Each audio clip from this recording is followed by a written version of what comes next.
So, I love to start by getting to hear your names.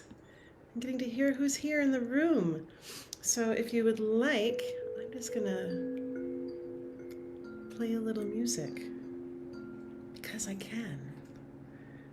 And as we come in and wait, because we're going to start officially at top of the hour, but I'd love to hear who's in this room with us, and if you could tell us your name and maybe like what story are you living in? What story are you living in? And I encourage you to be as real and honest as you can be, because the more real and honest you are, it's contagious. Like the more honest you are, the more honest all of us will be. So I'll tell you what story I'm living in today. Oh, I'm playing with the story of belonging and not belonging. And I'm playing in the story of tentative hopefulness. And I'm playing in the story of wild anticipation. That's where I'm living today. Tell us your name, what story you're living in, and I'll put it to some music, and it always sounds prettier when it's going to music, doesn't it? And we are streaming live on Facebook Live, and unfortunately I won't be able to see you if you're in Facebook Live, but I will be able to, maybe Katie will be kind enough to see this and put the link of the live Zoom, and you might be able to jump in and join us here. Okay. I see Kelly smiling. I am just, my name is Kelly Marie, and my story is one of gratitude. I just really love sharing space in this way with Leah and the community. So I'm just overjoyed, is my story. Thank you. Yay. If any of you need to move, always keep your eye on Kelly because she's got that. You know, she will keep us alive in our bodies and movements. Always love it when she's in the room. Who else would like to say hello, your name? Yes. Bonnie. Good morning. Good morning. I too am feeling grateful that this community is in my world. Every time I connect, I feel so inspired and vulnerable and emotional, and all of the things that make me feel alive. Mm. Um, Playing in the story of fighting the demons of being in lockdown because I'm a goer and a traveler and a hugger, and I'm just playing in the story of playing the dragons in my brain about the future is bright and there are collaborations going on that will serve the planet. So that's the story I'm playing in. Love Thank it. you. Thank you. Good to see you again. For those coming in, we're just coming into a nice slow introduction to our day of playing with story. And as we get ready to begin, I'd love to hear your name, where you're beaming in from, and what story are you living in today? And we just spoke about being honest, like the truth. Like honesty is contagious. You know, how honest can we be, and what kind of space will we create together today?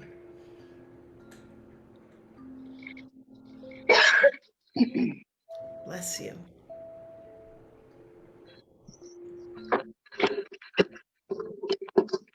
If you are beaming in with us on Facebook Live, I can't see you. I'm so sorry. But if you go to our website, I think you can actually see how to join us live. All right. Anyone else want to beam in before we begin? Hi, I'm Carmen. I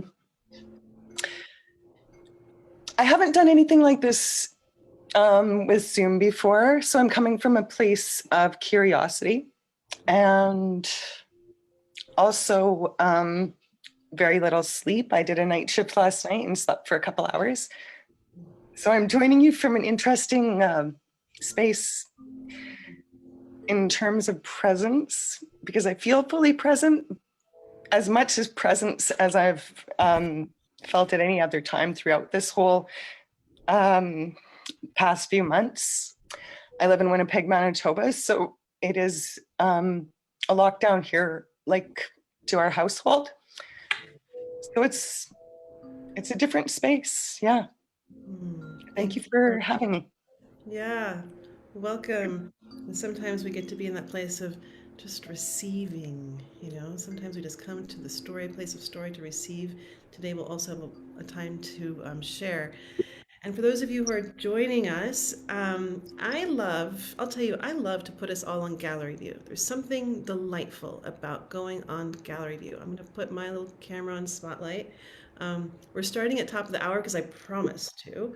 But if you want to continue just to say your name and put it into the chat box, and if there's anything specific that you came here looking for, or if you want to play with a game of what story are you living in? What story are you living in? And so we're already beginning the very top of the day of considering, you know, how do we think about story? How do we think about ourselves as playing a role in our story? And how do we live our lives as if we are storied beings? So, welcome to the realm of sacred storytelling. And as with every class, we like to begin by placing our feet on the earth. Really just like stomp them on down, get your feet on the earth, and close your eyes. Close your eyes. And as we close our eyes, why do we close our eyes? Why do we start a storytelling class with our eyes closed? Because we are, as storytellers, the seers of the world. It's a big responsibility. And we're not just seeing, we are actually sifting through the layers. We are metabolizing all the different possibilities, all the different stories.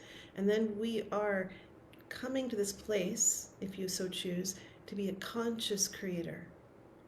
What is it do we speak into the world? What is it that we give our precious creative life force into creation, the power of our language? But as storytellers, our first job is to listen. And so I'm going to invite you into that moment of just listening for yourself right now. Let's just begin by listening to your body. And with your feet firmly planted on the earth, as if you could actually see the outline of your feet. When was the last time that you really focused on your feet? And I invite you to bring in a nice deep breath as if you were breathing in from the bottom of your feet, bringing that nice deep breath all the way into your body, all the way up. Feeling every bit of inch of your body that you can possibly bring air into. And then hold it for just a moment, or two, or three, or four, holding all that within you, and now exhaling gently, slowly, easily, as if all that which is ready to go can just exhale out of your body. Maybe it goes all the way back out your feet. Now that you've expanded a little bit, you just met your comfort zone. How big were you willing to get right off the bat? Now I just invite you to breathe. How do you want to breathe in the space that you just expanded into? And as you're beginning to breathe, I'm going to invite you just to notice your body. How are you positioned? How are you meeting 2021? Your body reveals your body is telling the whole story. Are you leaning forward? You know, really pushing outward, extending out, perhaps even overextending, or are you slunched back in a passive position? Are you slunched down? Are you leaning to the left? This isn't about right or wrong. This is just noticing what is that truth that is in our body right now that we are willing and open to see without story, without judgment, just noticing. That's what we get to do as storytellers. Storytellers, we get the key of freedom. we get to unlock the story of right or wrong. You know, what if we're all slumped down and it's not wrong, it's just what's happening. And there's something in there. There's something about feeling a little concaved about the world, you know. And so what if in this moment of noticing, you say, maybe I would like to live in my body in a slightly different way. And maybe you don't. Maybe you found a state of complete perfection. But if you just found something that you would like to come into another form of alignment, as you take your next deep breath, allowing those core muscles to engage and lift up, and just watch as your spine extends as if there is a string at the top of your head just pulling you gently up, creating some space between all of those amazing spinal bones. There's another name for that, but it's not coming to me right now. And as you do that, allowing your shoulders to roll back. Okay. And your chest opens. Taking a breath from here, and now from this place, remembering, why did you jump into this class today? Why are you wanting to be able to tell your story of 2020?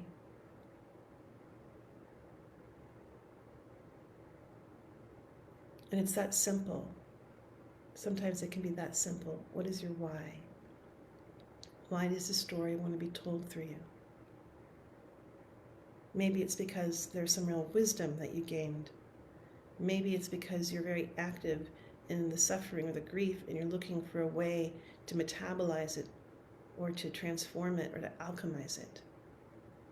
Maybe you just really enjoy the pleasure of storytelling and you want to bring that to us today.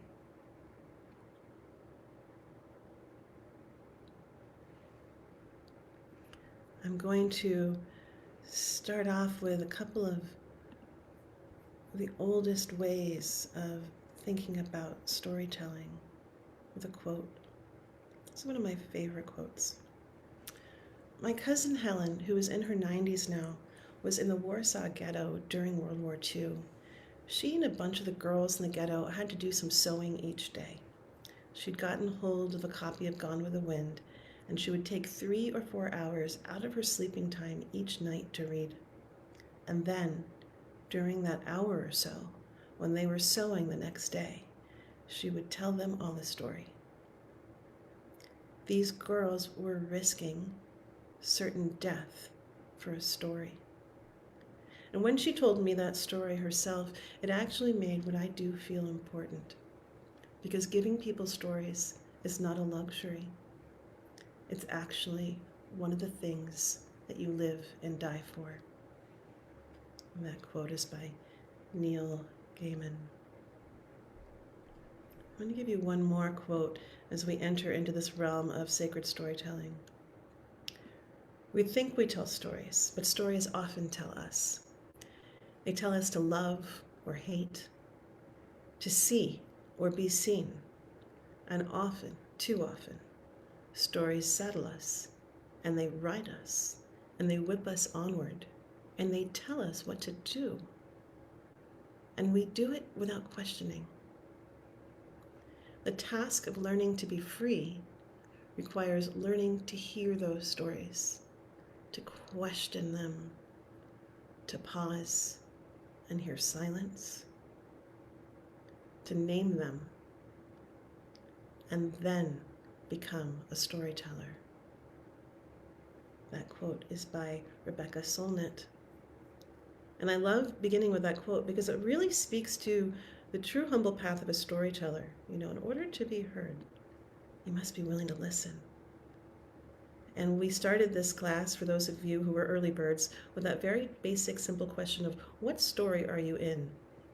I invited you to name it, to name the story that you're in, because I feel like that is one of the keys to liberation. And I feel like storytelling really is. It's got the keys to liberation all hidden throughout it.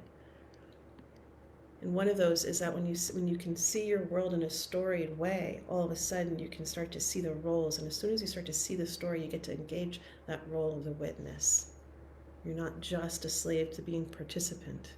And when you get to see what story you're in, and you get to see what role you're in, now you're starting to make the act of the conscious creator. So now you're on to me. We're going to be talking about story as a sacred art.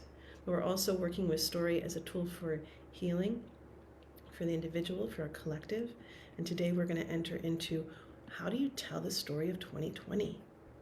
How do you do this? So we're going to play with that. Um, and a couple of things that we're going to go over in this time together is really what is the landscape of sacred storytelling as an art form.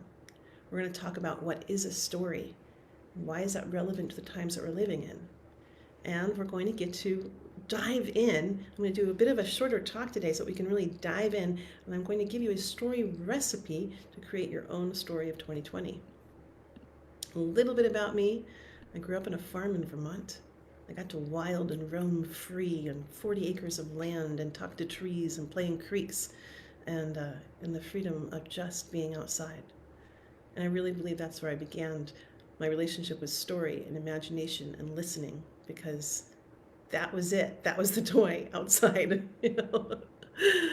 And I was really lucky. I was blessed to have parents that really saw that I had an interest in theater, and it really came alive in me in terms of writing in theater.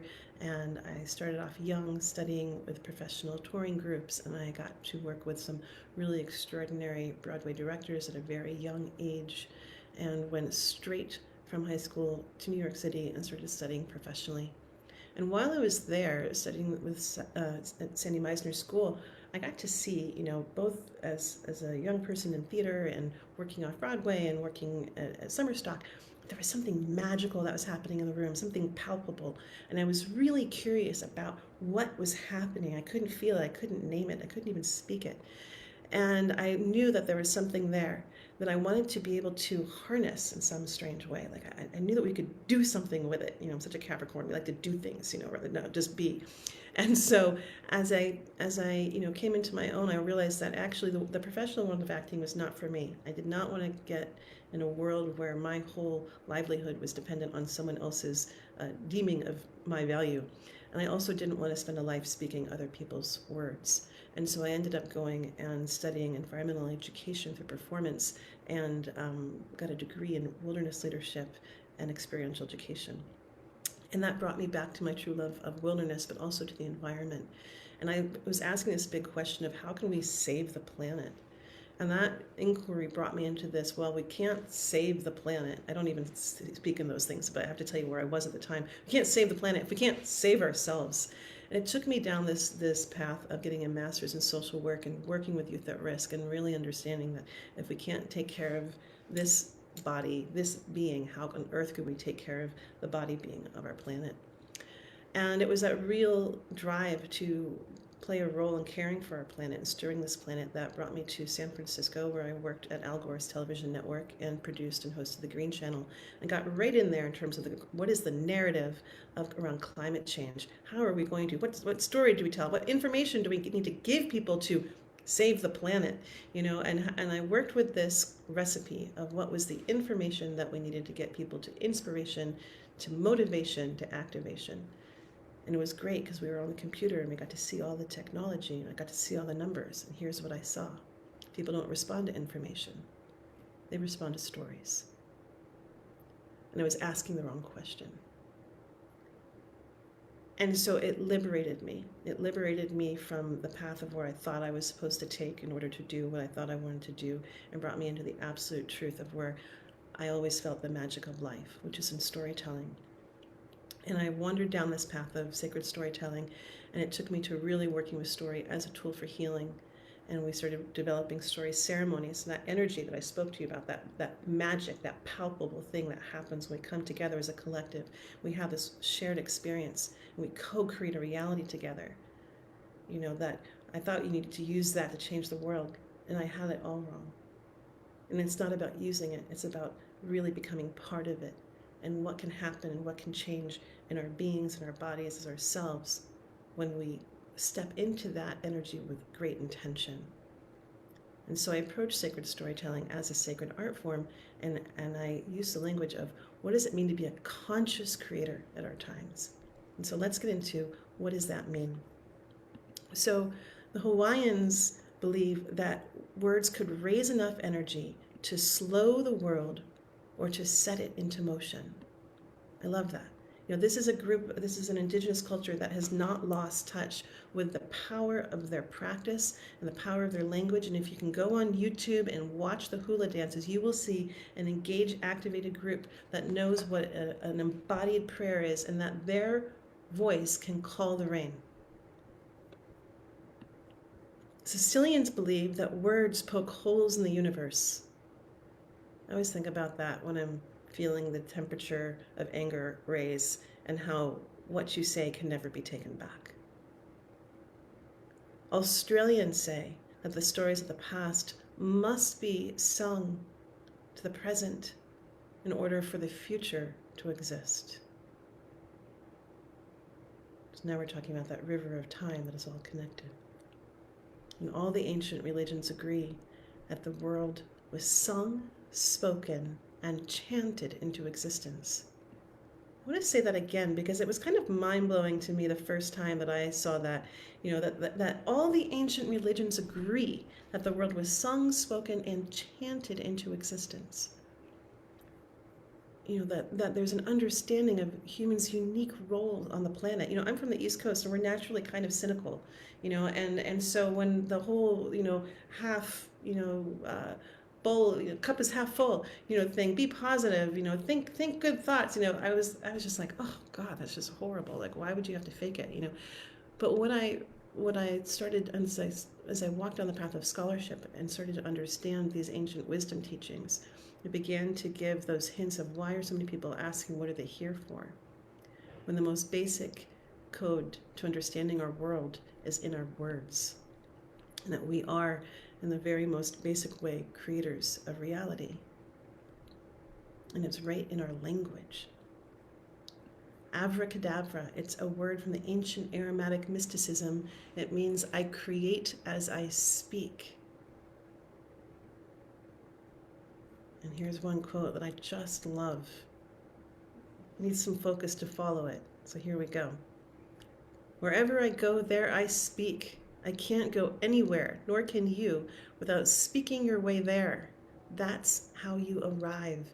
It's like a wake on a boat. It arrives to the shore before you do.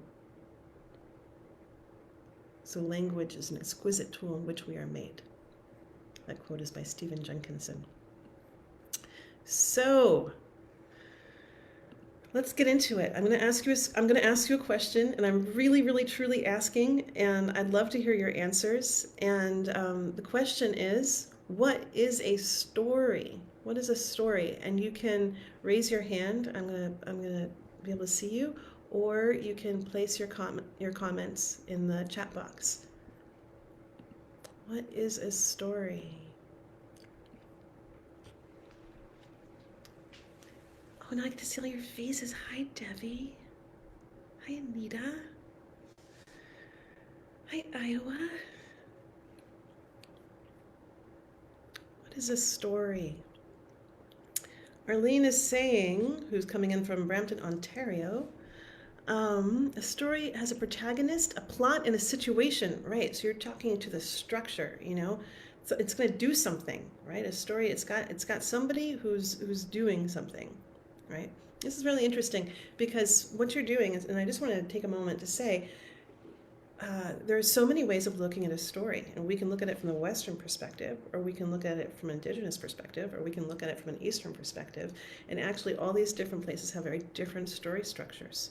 A lot of us have had the hero's journey, that story structure, almost like a cage put on us. It's now in so many movies, and I really want you to invite you to think about this because as storytellers we're taught about this, and after you walk away from a story, you can when you start to know what's going to happen next, that's because that story structure lives inside of you. You just know what's going to happen next. And that's a very Western style. We like to know what's going to happen next. It's also part of our mentality. It's a very ego-driven form of storytelling. And so if you can't remember the story a couple of days ago, start wondering why. because the story structure might have worked, but was there life in that story? And we're going to talk a little bit more about that. Okay, so Caitlin's saying that it's a memory and it's a deeply rooted teaching, right? And Patrice is saying a story is your life, right? So we can, right? And so our whole lives are stories. How do we look at that? Julia is talking about that it's a transformative experience. When we talk about that, a story, it's usually, usually it's going to take you somewhere. It's going to do something. If I tell you that I went to I can tell you a bunch of information. Today I got in my car and I put the key in the ignition and I drove down to the post office and I gave the lady my mail. It's not a story, that's a bunch of information. But if I tell you about, I went to the post office today and you would not believe what I saw. There was this woman standing in front of me and the back of her jacket kept like rustling. And I was trying to take a couple feet back because I remembered all of a sudden that you're supposed to have 6 feet back. We're doing social distancing, but I kept wanting to lean forward because the back of her jacket was rustling. It was so weird. And I swear to you, I swear upon my chinny chin chin, that a wing started to flip out of the back. And that's when I realized I needed 12 feet of social distance, not just 6 feet. Okay, now I'm telling you a story. Right? I'm telling you a story about magic. I'm telling you a story about perception. I'm telling you a story about the strangeness of what it is to be close and far, and how sometimes we want to get close to understand something. So again, we're just playing here. Jan is saying that it's an opportunity to learn from experiences and relationships. I love that she said that it's an opportunity.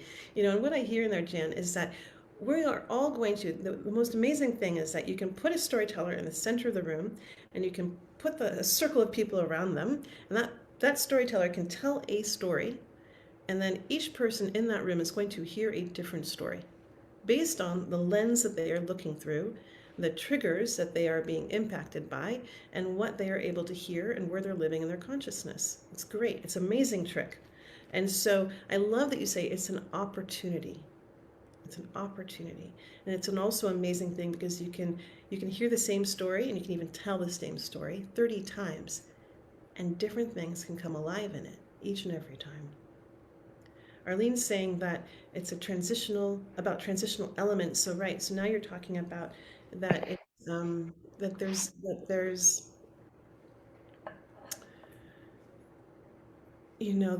that something, again, we're going back to this idea that something happens. You're going to go on a journey. You're not the same person at the end of the story as you were when you began. So when we start looking at our story of 2020, we're going to ask, oh gosh, what transition did you go through? Vivi's saying it's a world that is created, right? So now we're talking about co-creating realities. Oh, I see a hand up. Maria, did you want to speak? Oh, I'm sorry, I caught you right as you started eating. We'll come back to you after you swallow. Great timing there. um, iPhone Stacy is saying that a story passes knowledge on. Right, that we're sharing. We're sharing. We're sharing. I got to listen to, oh gosh, Seth Godin the other day. A friend of mine, sent me one of his podcasts, and it was so beautiful. And he's such a mensch, and he was just talking about he feels compelled to write so many books because he has things in him that will help people. It's just that simple. It's just that simple. And sometimes when we get in the process of storytelling, all this noise around fear can come up, or am I valuable enough, or do people want what I have, or will they like me, or am I going to be rejected, all that. And it's like, oh my gosh, can you put it all down and just know that there's something that you have that other people could really benefit from? And could it be that simple? And that's what we do in our stories. We share our hard-earned wisdom. We share our biggest mistakes. We share the places where we learned. And we get to give that to other people so they don't have to make the same mistakes, or so they can learn from our great, heroic efforts, or the things that we learned how to make life really easy and wonderful. So we pass it along through our stories. I always think of it like this is where the evolution of consciousness can get passed on. We can stand on each other's shoulders. I often think about this in terms of the Me Too movement. If more women and men told stories about where and how inappropriate behavior can happen, if more people spoke to that, then more people would not feel like they were alone in that experience and it wouldn't continue or perpetuate. This is a great example of how important it is to tell the stories that we think no one wants to hear. Now I say, we don't speak for those that don't want to hear us. We speak for those who need to hear us. Karen Murray says, a gift someone gives you, right? And she's a psychiatric nurse. When someone shares their story, I am honored. When friends relive and breathe life into an old shared story again, I feel transported, right? Story has this wild, magical capacity to move us, transport us. We can actually co-create a reality together. Let's go on a little journey right now. You ready? Once upon a time, in a land not so far away, at a time not so long ago, there was the biggest, most beautiful, wild, and fantastic forest. It lived by itself. No humans were allowed in. But at the very bottom of the floor, deep, deep, deep in the ground underneath, held in the very bottom roots of that great forest, was the dream of the humans who wanted to come back. And at the bottom of those forests, and this beautiful golden egg, was a woman and a man, sleeping, dormant, and ready. So how many of you found yourself in the middle of a forest? How many of you found yourself in the roots underneath the forest? Okay, so we reality bended, we location traveled, we time traveled, we actually, like, people are investing all this technology into VR, and we didn't need any technology except our imagination. It's kind of amazing. So you're using those fine tools. And so that's one of the most powerful things. We can co-create a reality together. Now think about that as we think about what were you feeling in that story. You know, we have this ability to also transmit and enliven and activate different kinds of feelings: hope, happiness, fear, grief, rage. We can give people access to things that they might not have the way, courage, or possibility of accessing in their own lives. That's why we love going to the movies and having a good cry sometimes, if you can't access it yourself. So now, whoops, now I can't find Maria. She was here. There she is. Okay, what were you going to say? I was going to say that it is an opportunity for us to actually bring the audience to that period in time that we're talking about, and really move, touch, and inspire them, like really evoke emotions in them, and they actually feel like they're right there with you, like right beside you, and they get to experience what you were able to experience. Yeah. So it's a way for us to like share from our souls and be vulnerable, and cause the audience to also, have those emotions of vulnerability, and Yeah. people can start thinking about their own experiences and relating to what we're saying. Yeah. And this idea that we can share an experience, that we can share an emotional experience. I'm going to give you I'm going to introduce you to two kind of tidbit of hints around storytelling.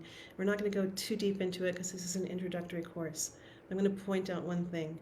There are different ways of storytelling. Some people are going to tell you to give all the details, and be really specific. How far away is the bed from the wall? What color shirt? What color are their eyes? That is one style of storytelling. There are other styles of storytelling, and to me, that's like creating a coloring book and then coloring it in for people. And I wonder what's happening to their imagination when you're filling in all the blanks. You are making it very easy for them to see, but you're not actually asking them to stretch any muscles of their own imagination. There's another thing that you can do that's around transmission, which is a little bit what Maria was beginning to speak to around. There's a feeling that we can evoke in the room. And what happens when we allow that feeling to come alive in ourselves. And so, can you touch grief? Now we can share grief together. You're not alone in your grief. Can you touch joy? You know, and I'll always ask people, what are you in service to? What are you in service to as a storyteller? What are you committed to bringing into life? Is it communion, connection, love, unity? You know, I'm assuming that you guys are kind of on that path since you know, caught the resonance of what we're doing here.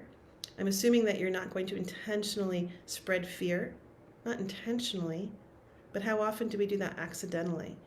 How aware can you be when you start speaking about the future? Can you speak to the world that you really want to see versus the world that you're most afraid of seeing? You know, I never got to meet my grandmother, but one of her wisdom came through to me, which is that you'll create your greatest fears will come true. You know, that you'll create them. I didn't know what that meant. And then the older I get, I was like, right, the more you speak your fear, the more power you give it, the more you actually begin to actualize it, the more people around you start to see it as a possibility. You know, so really this idea of this is, I'm not talking about avoiding things, I'm talking about being so conscious about how do you speak to the world that you most want to be a part of. What are the stories that you're telling about yourself, about the world, because people will believe you. So we've got a sense of what a story is, and I'm going to go to a very unpoetic expression of it. So if we understand that humans look at themselves through the mechanism of their latest technology, you know, we used to refer to ourselves as machines. Now we're in the realm of computers. I'm going to call one of the ways of understanding a story is that it's an operating system. And that's an operating system that where you learn values, beliefs, and what is possible. So just think of all the stories that you took in as a young person, either through television or through your family, and what did they inform you? What did they teach you about? What did they teach you to expect from the world? What did they teach you to expect what role you should play? What did they tell you that what was possible? What was love supposed to look like?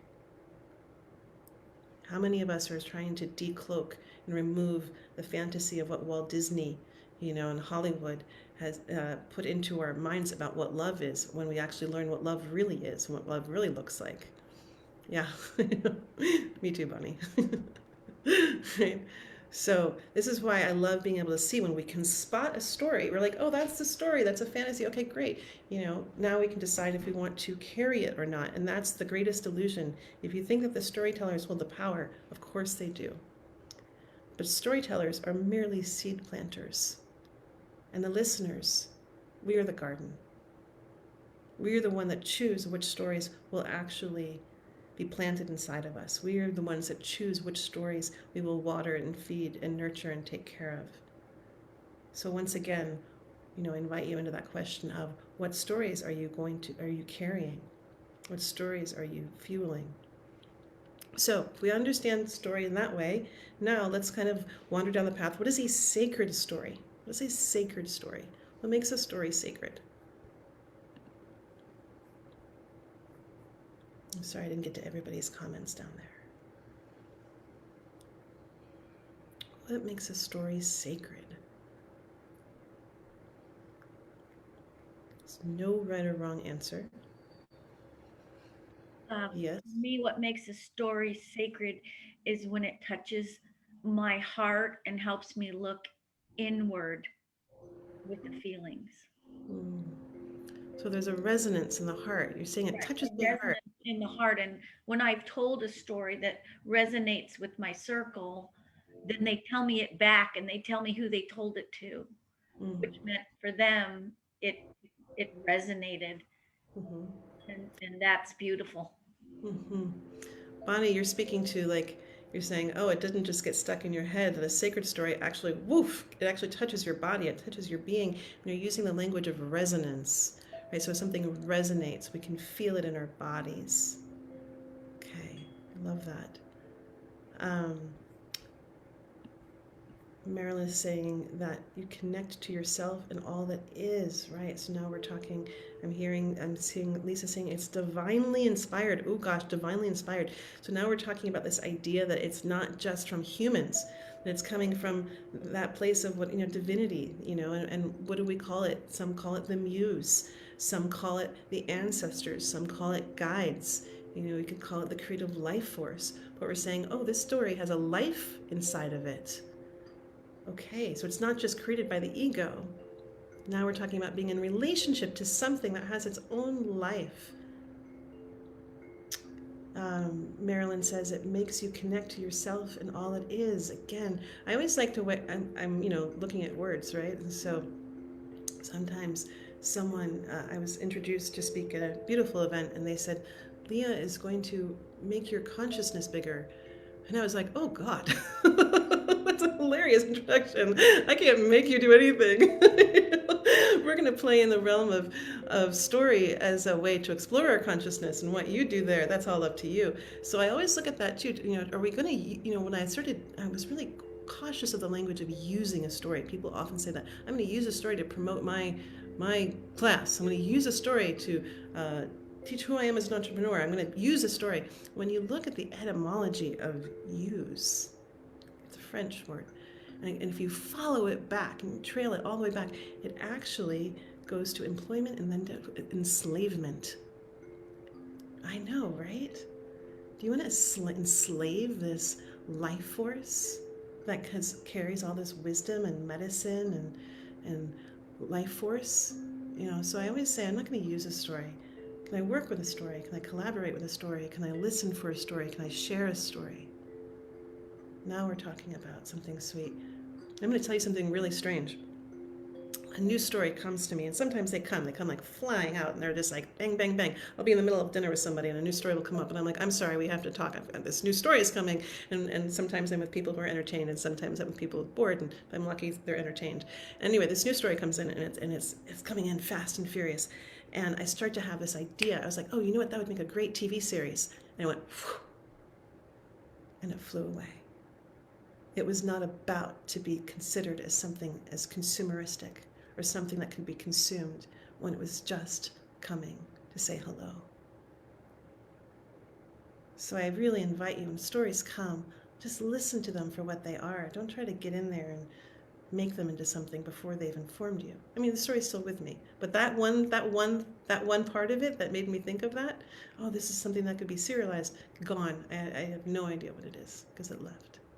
Okay, Caitlin's saying that when I hold it true and deeply, it ripples through my body and life. Right, so we're talking more about this resonance, that it's feeling and it's personal. So now we're talking about something that creates connection. A sacred story is going to connect us. It's not going to isolate us. It's not going to make me better than you, or you better than me. It's not going to do the whole separation. There's not going to be any othering. There's probably not going to be right or wrong. There's a big space in the sacred story. iPhone Stacy, I really love this name, by the way, is saying that a sacred story helps me to understand my life. I love that, right? So it's like there's keys in it, and one of the things that I love about storytelling, and it's kind of a cliche thing when you're in a movie and the young person goes to the elder and they say, give me some advice about my relationship or my loved one, or how I'm supposed to do it. Just tell me how to do it. Tell me how to fix it. And the elder just tells them a story, some allegory, a myth. I'm like, you didn't tell me what to do it. You didn't tell me how to fix it. But stories don't. They give you your sovereignty. They give you access to your own wisdom, to your own knowing. They give you access to your own life force power. So there's no guru, there's no self-help story that's going to fix it all and tell you what to do. It's going to give you access to you. We're in a culture where we really want other people to tell us what to do, and every time we do that, we're just handing over our life force power. Jan says, it is a sacred when it is our ancestors and connections to the future. Right. So, okay, let's get into this. It's a trap when I call something a sacred story. It's a trap. Because the second I employ that language of calling something sacred, I'm inherently calling something else not sacred. It's weird. Why is that mountain sacred, but that mountain isn't sacred? And but I use that language, I call on that language because it takes us down a path of seeing the life force in all beings, in all things, of honoring the life force in all beings. And so I employ that language because it puts us into this category of saying, okay, a story has a life force that's in it that I honor and respect and revere. But this is a humble relationship. That when I come towards a sacred story, it is about me listening to the ancestors, listening to the guidance, listening to wisdom that perhaps my human body hasn't had experience to actually know or have lived. But when I listen to the story, it can come through me and I can receive that wisdom on the path of giving it away. That some things come alive. So I'll often say, and I'll ask you, what is your story in service to? I asked you what you were in service to. Now I'm saying, what is your story in service to? What is its job? What is its task? Because sometimes our ego brain thinks that we're going to do something with the story. It's such a limited path when our story could be so big and so expansive and have so much more to say if we could just humble ourselves a little bit and listen. So that's what I'm going to invite you into. Let's go down this humbled path of listening for your story of 2020. Before I go down this path with you, are there any questions so far that people have?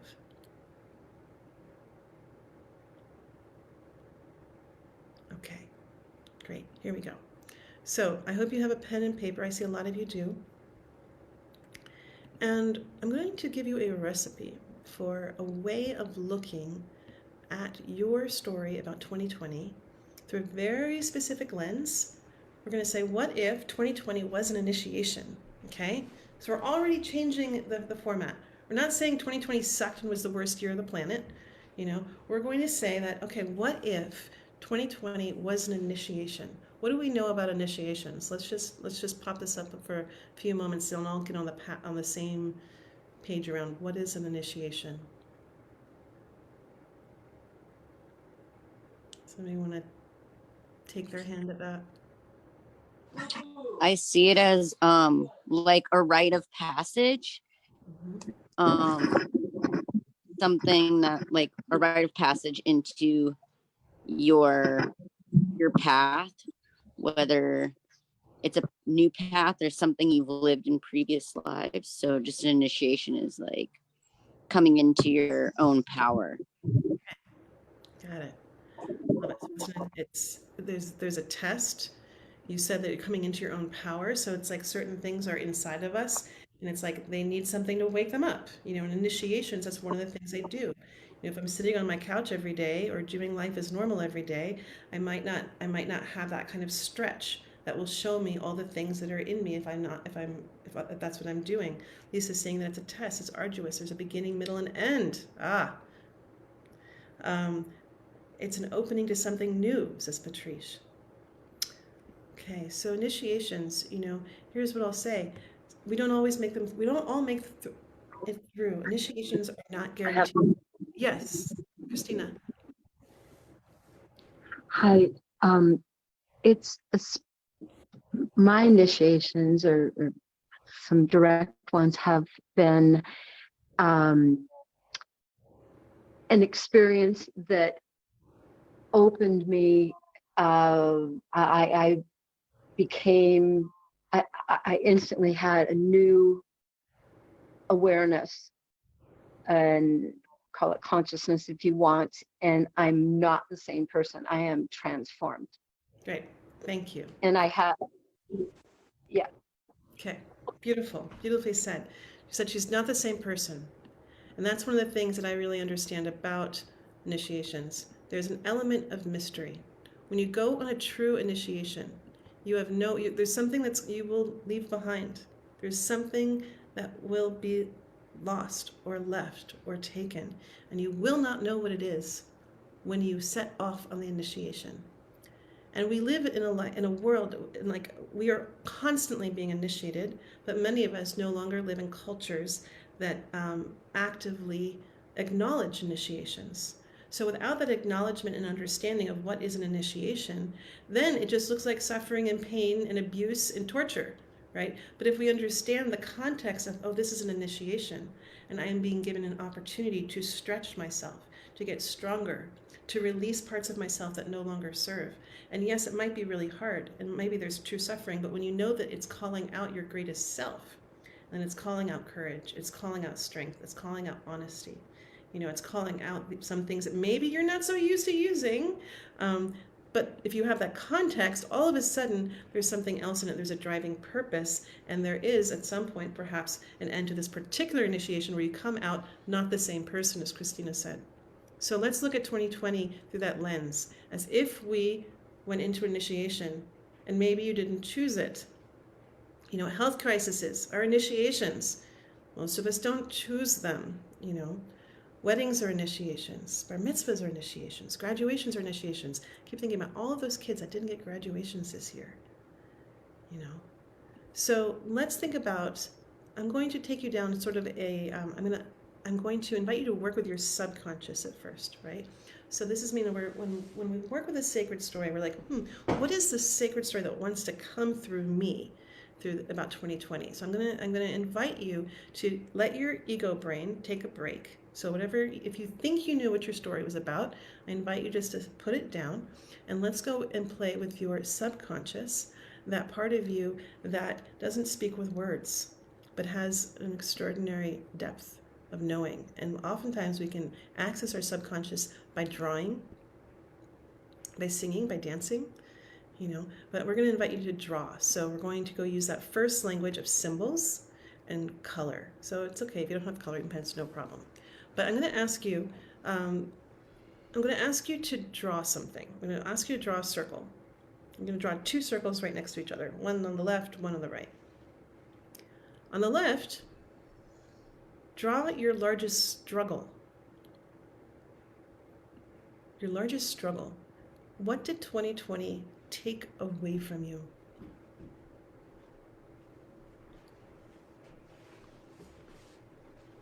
What did 2020 take? You can write words, you can write a picture. You're just doing free form.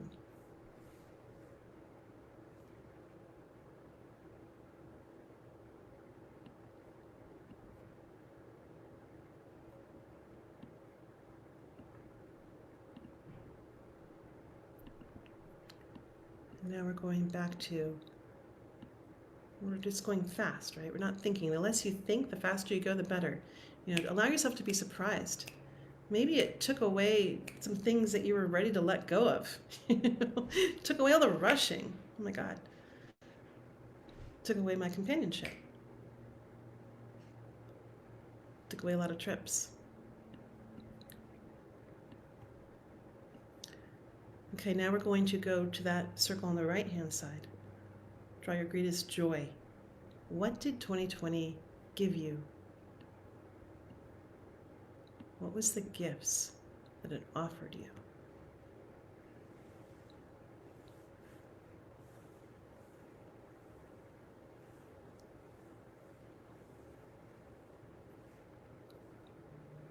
One of the greatest things about storytelling is that we can look at anything through any lens. What looks like it could be bad could be good. What looks like could be good could be bad. So how big of a story can you tell?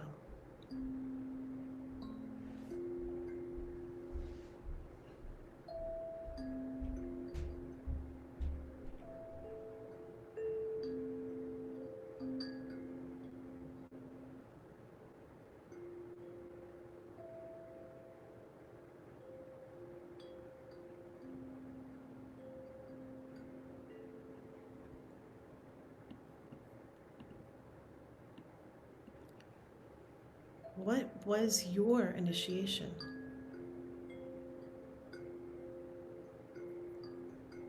What was your initiation? Another way of looking at this is, where was your greatest suffering? What part sucked the most for you? I invite you to be really honest. Maybe you had to deal with what it was to be lonely. Maybe you had loss. Maybe part of what sucked is that you had the best year of your life and you couldn't tell anybody.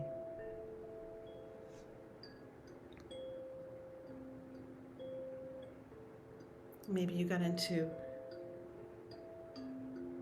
arguments with people that were really close to you. Really looked at what was your particular initiation? Where did you have to burn? Where does pain live?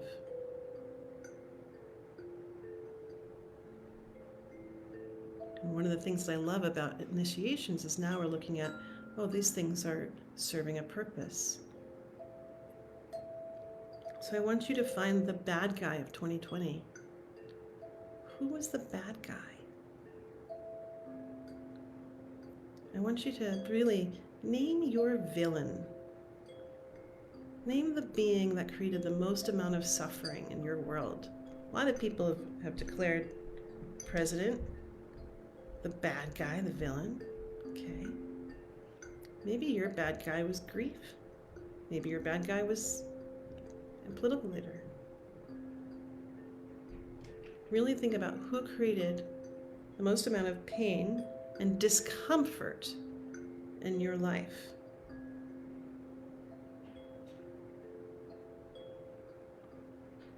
Does everyone have it?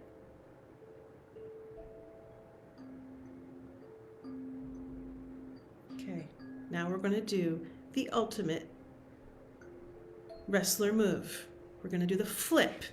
That bad guy, that villain, that really person or being or thing, they now become recast in your story of initiation as your master teacher.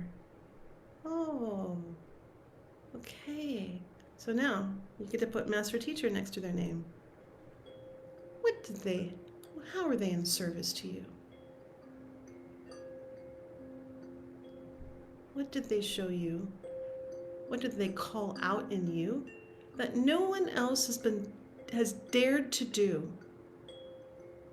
What if this person or being made some sacred contract in the other dimension to be of ultimate service to you and the growth of your soul, and came willing to make a great sacrifice of not showing up as your friend, but showing up as your teacher?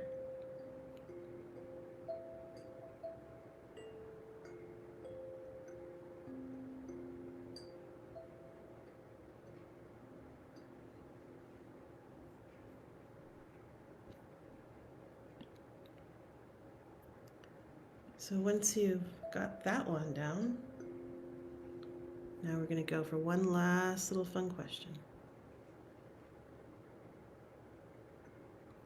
What gifts did you cultivate inside of you? What came alive in you that has never come before? And on the flip side of that question, you might be asking, what parts of you did you put down? What did you put down? Did you put down the story of busy? What did you find when there was nothing to run from? What gifts emerged inside of you? Did you grow your muscle of compassion and empathy?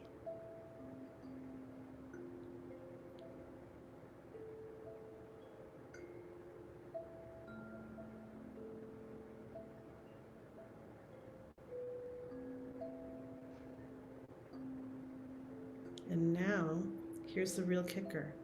You ready? Where does your story really begin? Where does your story really begin? It didn't start in March and February when you heard about Corona, because you are a wild, big, loving soul. And as storytellers, we engage the archetype of the spider, the weaver. And so we weave past, present, and future. And this is not a story it's a story, right? So we're making meaning of the journey of your soul and of your initiation. So when you look back to your initiation, oh, what was your initiation about? Now we're looking at, oh, where did that initiation really begin? So I'll give you a couple of examples. When I tell the story of when I was diagnosed with cancer, it didn't begin on the day that I went to the doctor's office. It didn't begin on the day when I found a lump in my throat. It started when I was 4 years old. And on my wall, there was this amazing hanging that was hand embroidered by a friend of mine, mother's. And it was of this woman giving flowers to a child. And then embroidered on that great poster, it said, "Give what you have, Leah, to others. It may mean more than you dare to think." And that's where my story of cancer began, because they told me I could lose my voice. So the story began when I was 4 years old. I just gave away the whole story. But anyway, that's an example of where does your story really begin? Where does your story of Corona begin? My story doesn't begin on March 15th when they did the lockdown. It didn't start in February when I was sitting on a beach in Maui and I heard this weird thing that was happening. My story began when I was 16 years old and I was taking a class called Race to Save the Planet. And I learned at a very young age that things were going to change in the time of my lifetime. I didn't know how, and I didn't know when, but I knew it was coming. Okay, so now we're in a big story. How big is your story? And that's why I'm going to invite you. Because when we make our story universal, and this is the last piece that I'm going to give to you, when you make your story universal, and when we talked about a sacred story, we talked about being touched in our hearts and being touched and feeling it in ourselves, right? So that means that there's something that other people is speaking that also lives in me. So when we tell our stories, when we prepare to give our stories, it's not just about us. It's about all of us. It's about that universal experience. So the initiation that you went through wasn't just yours, right? Other people went through it too. So now your story becomes so big that it becomes about us. And so how is your story not just about you? How is it about a collective experience? Now, you've got a lot of ingredients. And here's the thing, some people could tell you to begin at the beginning and go here and do that and do this and then go there. And I'm not going to do that because that would be prescribing like a very, it would be not trusting you. I trust you to be able to listen to your story. So here's how you can do it. You can start with once upon a time. It's such a simple thing. Or someone just said, and I just love this. Captain Carol, she was in one of the last classes. She began her story with, "Lend me your ear. I have something to share with you." And you can say the story began, and you start with where your story really begins, because now you're talking about the story of your soul. And you have all the ingredients for your story. And you're going to allow the story to emerge inside. Oh my God, Captain Carol, look! I'm so glad I gave you credit. I really love that beginning of a story. And so that's one of the things that can happen is that when the story, when we allow and we understand that this is a sacred story, it's going to come through us. We've set our intention. We know what we're in service to. We've got all the great ingredients for an amazing meal, and now we sit down with a free write, and we allow the story to come through us. And this is the thing. This is, if there's any secret that I can give to you right now, it's about accessing the life of your story. So one time we had a woman, Mahaba, and she came in. She was like, "I want to know Eros. I want to know Eros in my stories." And she gave me this task of how to explain it. And here's how I can explain it to you. As you sit down to write your story, you understand that you are inviting the muse to come dance with you. And in Buenos Aires, I once heard that on the tango dance floors, the men will make eye contact with the woman he wants to dance with before he approaches, so that when they meet, they know they're going to dance. Okay? And so when you said, "Yes, I want to tell this story," that was your making eye contact with the muse. So when the muse comes, you don't hesitate and you're like, "I don't know where we're going to go." No, you say, "Oh my God, I've got a great leader that I just said yes to." And you allow yourself to be spun around the dance floor.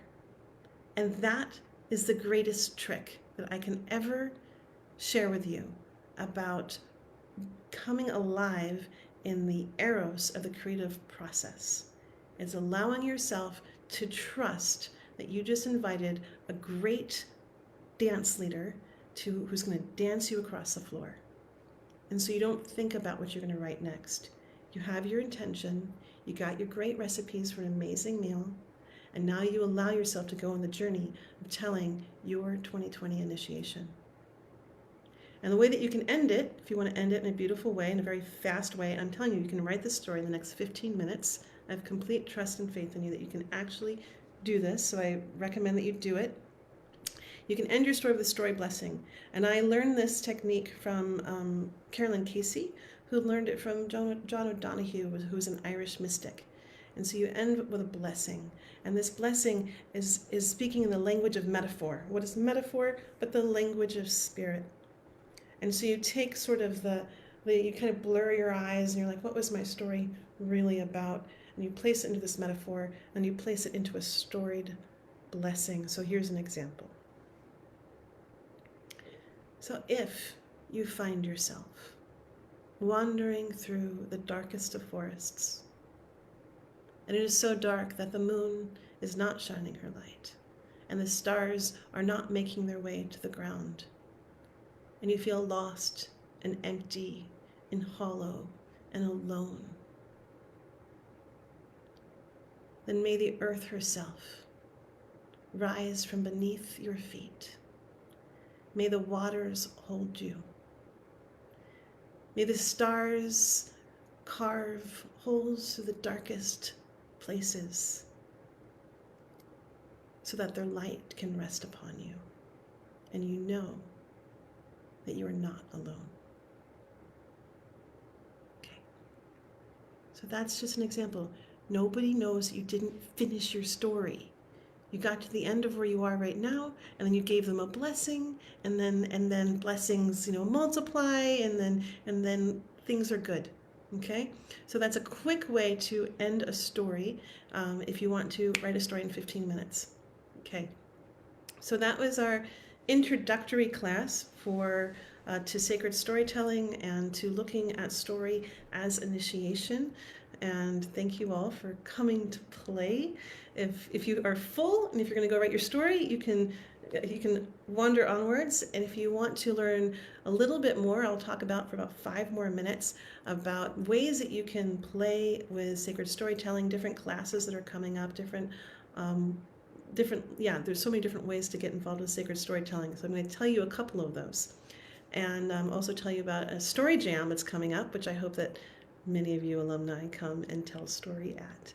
And then if you have any questions, I will stay on and I'll answer any questions. So thank you. I'll give you a quote before we end this way, and because it's good style. And why do we start and end with quotes of other people? Is because it's like giving the Tai Chi bow. When I bow to my Tai Chi teacher, it's not just to him. It's to him, and it's to his teacher, and it's to his teacher's teacher, and that's what we're bowing to. We're bowing to the lineage from which we come from, and so that's what I'm doing here with you, is honoring these people like you who've toiled with language and with words and with story. There is a vitality, a life force, an energy, a quickening that is translated through you into action. And because there is only one of you in all of time, this expression is unique. And if you block it, it will never exist through any other medium, and it will be lost. The world will not have it. It is not your business to determine how good it is, nor how valuable, nor how it compares with other expressions. It is your business to keep it yours clearly and directly and to keep the channel open. You do not even have to believe in yourself or your work. You have to keep yourself open and aware to the urges that motivate you. Keep your channel open. And that is by the woman who brought us modern dance, Martha Graham.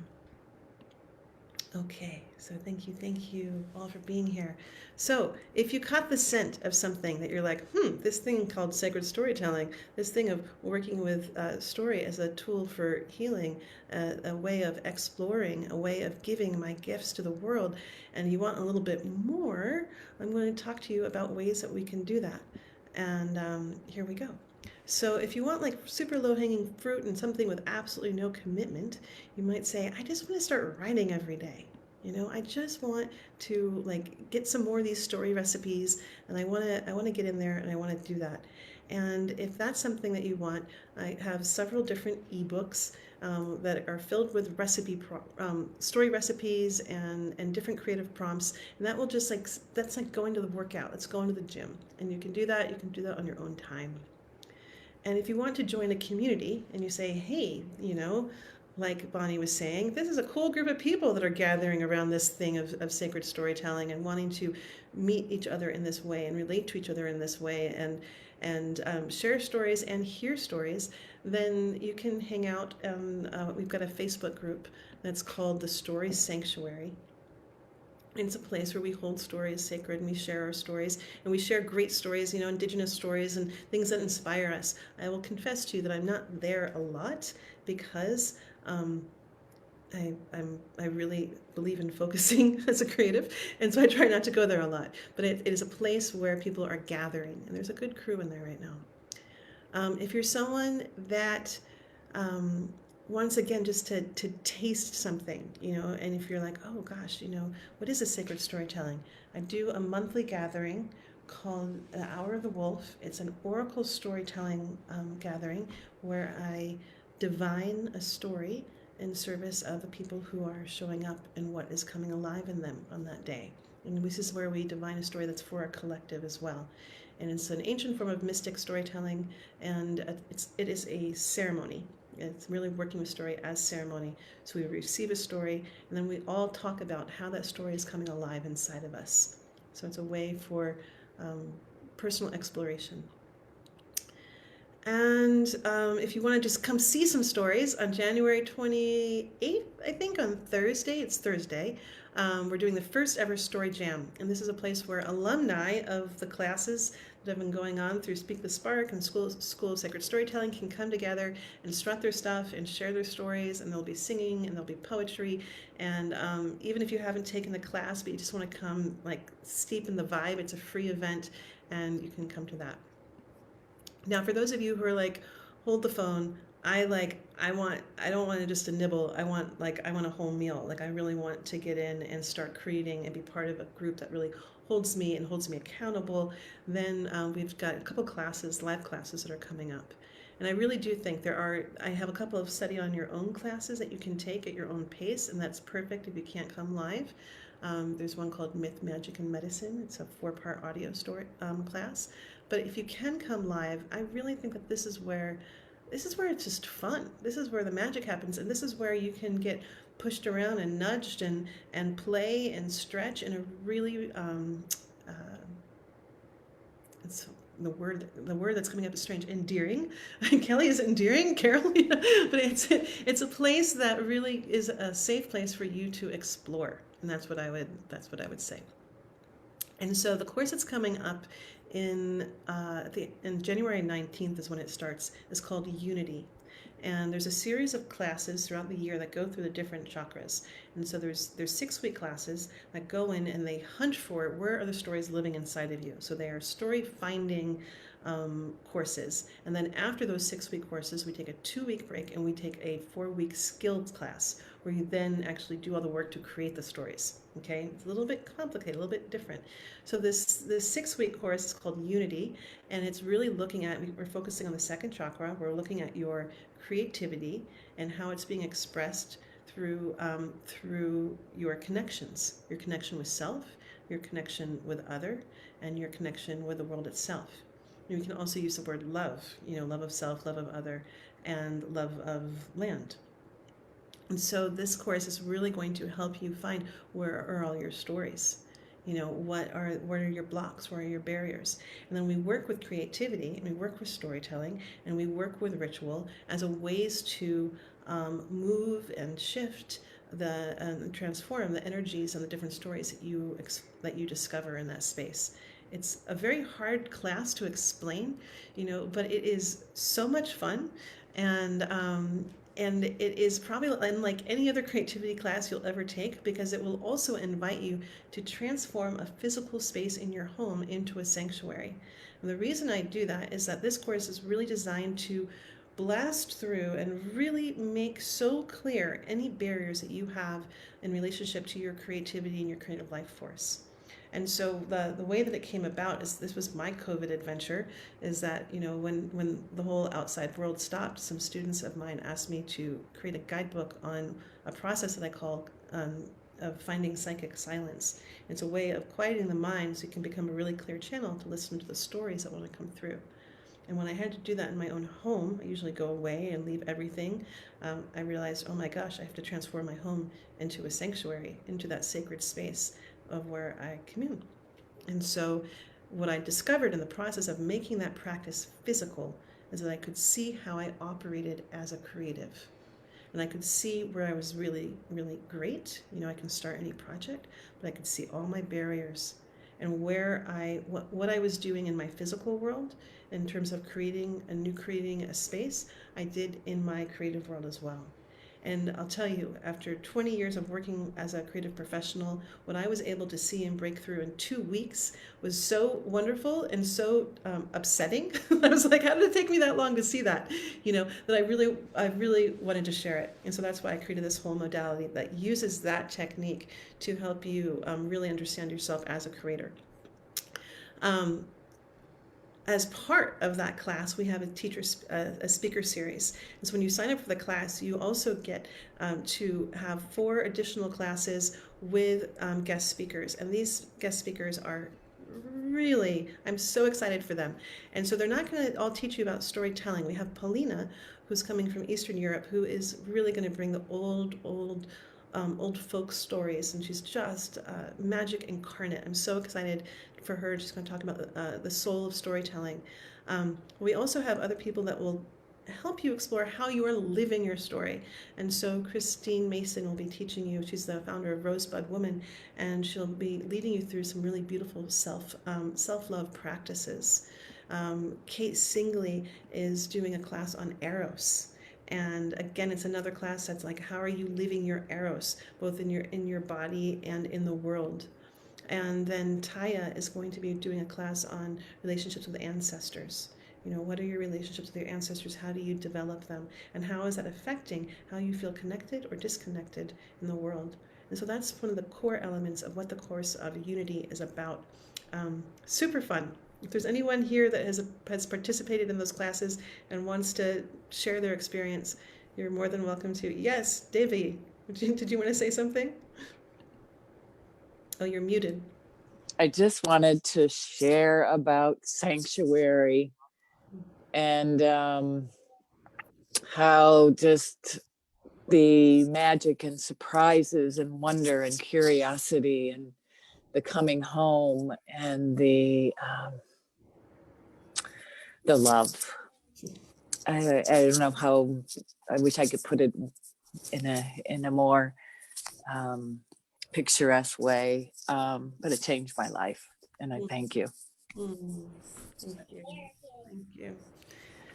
Yeah, it's been a really fun place, and the people who are drawn to it, I can just say that, yeah, there is a magic that has been taking place in these courses, and I think it speaks to the vulnerability of these times and how willing people are to just show up for it. And thank you, Devi, for sharing that. I loved your story sanctuary around the fire. Thank That was just like being there. You did it so well. I know you had tech stuff, but it didn't matter. you. It was great that you went traveling and told stories. I didn't do the traveling, but you did it for me. It was so perfect. Mm. And I was supposed to have a fire gathering with my tribe, and they all canceled because of, well, we all know why. And I did it all by myself, and I Facebook lived it. But I would not have done that if it wasn't for your inspiration. Mm. I did a Facebook Live for my tribe, my group that Yeah. wouldn't come to the fire ceremony at the full moon. because of various reasons, but And so thank you. Just wanted to say thank you. Thank you, thank you, thank you. And I would think that's one of the things that's really coming alive in these classes, just inspiration for how do we live in these lives? How do we incorporate, ritual? How do we incorporate practice? How do we still stay connected in real and authentic ways with in in this new unfolding world?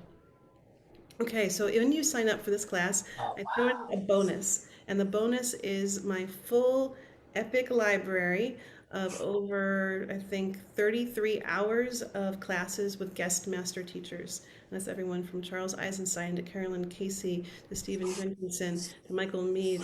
It is a treasure chest, a treasure trove. So if you're thinking about it and you're like, wow, I'm thinking about doing that, um, then I throw in that bonus when you register in the next 2 days. Um, Thank you, Karen. I love seeing more Leahs. I'm just gonna look at this. Okay, I will send an email out that's gonna have links to all of this. So the other thing that I'm going to Yes. tell you is that um, if you're like, I'm not interested in that whole like exploring my story thing, but I just want a skill building class, we have teaching stories. Teaching stories are kind of a lost art form that isn't really being taught anymore about how do we create teaching stories, how do we employ stories to work with our youth. And so we're going to have a whole 4-week skill building class on creating teaching stories, and you will come out of that class with your own teaching story. So we get to you'll have 4 weeks to work on one story, and you will tell it at the end of the class. And that comes, I think, in February or March. There's one day class called Claim Your Story, Claim Your Life. That is this month. It's on a Saturday. I think it's probably the third Saturday of the month, and that's an all-day class. And that I'll walk you through the modality of how to change a story. And so if you have, we can work with your story of 2020, or if you have a really rough situation that's been happening in your life, and you want to learn the modality of changing roles and changing your story, I'll take you through a 4-part process, and you will come out of the end of that workshop with I don't want to call it just a new story, but the next chapter of your emerging story of how you live your life. And it's a really fun, playful, dare I say, empowering class where you get to learn both creativity and storytelling and writing and work with, how you're living your life. I signed up. I'm so excited. Yay! Yay, yay. And then for those of you who are like, oh my God, I want it, but I don't want it in a group. That's just not who I am. There are 2 more ways that you can play, which is I do private sessions with people where if you are really wanting a guide to support you in the completion of a creative project and you're at the threshold, but you need that person to help you go across, I do something called story priestessing, and those are private one-on-one sessions. And I also do something called soul stories, which, as I mentioned in the Hour of the Wolf, that's a group event that we do where we all sit together. I also do those one-on-one and individual sessions, and that's um, a really delightful way to step into the other dimension and look at the story of your soul. And we look at your story through the lens of um, symbols, archetype, and the mythos and the greater mythos of it. Then sometimes I also collaborate with an artist, Kristen, and she'll create the medicine shield for your story. So it's a really kind of beautiful thing to do for your birthday, for the beginning of a year, when you know you're going through a threshold, when you're looking for that thing to give you that extra to really see what you can't see. It's really fun. And lastly, if you're like, I just kind of want to be in it, but I still haven't heard that thing. I have a Patreon, and I haven't really talked much about it, but I am in the process of taking on a new role in my own life, which is taking a step back from the operation of this whole sacred storytelling school and platform, and I'm actually going to be coming back to being a storyteller. That is what started this whole thing. And so I'm changing roles. And so I'm inviting people, if you want to come into the creator's room, I am inviting people to join me in the Patreon, and it's where I'm going to be sharing not the first draft of things, but it's where you can actually just get into the muck of what it is to be a creator, and you're going to get to see things right before they go out, and you'll have an opportunity to give feedback or to share your experience of them. And so you actually get to play a role in shaping stories before they go out into the world. And so if that calls to you, and if you really want to fan the flames of sacred storytelling, that is a place where I'm very grateful to meet people these days. That was a mouthful. Um, are there any questions that anyone has? Hi, it's Maria. Hi. Oh, hi.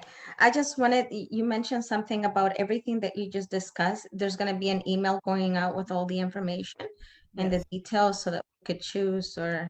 Yep. So I want to say to you that I am extremely grateful. I have gone to different workshops, I've done different work, and something told me to click on your free class. I was on Facebook, and just the way that you've navigated through all of this, like I got a lot already.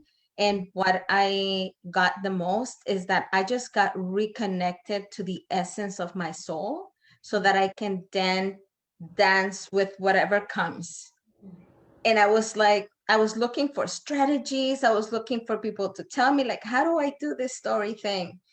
And yeah, you just gave me this grounding of that I have the answers inside of me. I just need to listen, and I just need to be in that sacred space. So I'm going to go create a sacred space for myself to just be able to listen to the my story and be able to dance with it instead of trying to force it. So thank you so much. This has been magical. And I love your voice. It's so soothing. I feel so much peace. Thank you. Thank you. Thank you. Thank you. So beautifully said. Thank you. Anything else that anyone wants to share, say? Thank you, Hi, Cole. Leah.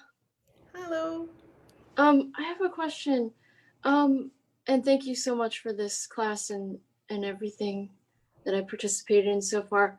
But I was wondering, do you think it is like very detrimental to give um step by steps of stories, or like, I don't know what the word is, formulas, or do you think that those are all negative, or do you feel like sometimes they can be helpful?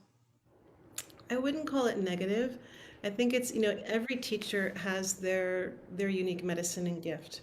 And I think that, if I was to be polarizing about it, I could say that my approach is an extreme feminine approach, where I'm saying come into the feeling sense, come into allowing yourself to be danced, right? Someone else says, let me teach you how to be the lead dancer. I'm going to teach you the structure and the form. And for me, when I first came into the arts, and I had a real luck, I would call it, of studying with true masters of the form. And they taught me about what it was to come into my own deep intuition as an actress. How do you actually come alive and let the spirit of what wants to come through you come through you? And so that was literally, and when I started learning about spirituality many, many years ago, I'm like, wait, this is everything that I learned about acting. And it's all the same thing. And when you actually look at the history of acting, it goes back to the very first actor, Dionysus, was doing a ritual to the gods, to asking the gods to come live through him. So I say all that because this is an approach to storytelling, which to me it's sort of the ground zero of understanding how to open to your own creative brilliance, into the genius that wants to live through you. And then eventually you have to learn the craft, you have to learn the form, you have to learn technique. You can't get away with any of that, if you really want to tell stories um, that can live in the world, you know. So this is designed to be an introductory class. So no, I don't think that there's nothing wrong with it. But I also, it's a different approach. Okay, thank you. I was just curious about what you thought about it. And it can be very helpful. Some people who are, type A, very linear thinkers, this is a form of torture to them because they're like, wait, I need a place to go. So sometimes giving people a place to go lets their nervous system relax, and then that's what lets the flow come through. Um, all different kinds of ways. Yeah, Okay, thank you. good question. Anything else? Okay. Well, this is the time when I say you should take yourself all off mute. I'll play the marimba a little bit. And we can all say goodbye, farewell. Goodbye, farewell. Bye. Bye. Thank Thank you. you so Nice much. being with Thank you. you. Bye bye. Bye. Bye bye. Blessings and much love Thank to you so all of much. you. Love. Thank Thank you. you. Thank Thank you you. much. Bye. Bye-bye. Love it. Thank you so Aloha. much. You're welcome. You're welcome. Mahalo nui loa. Aloha. A week till ma.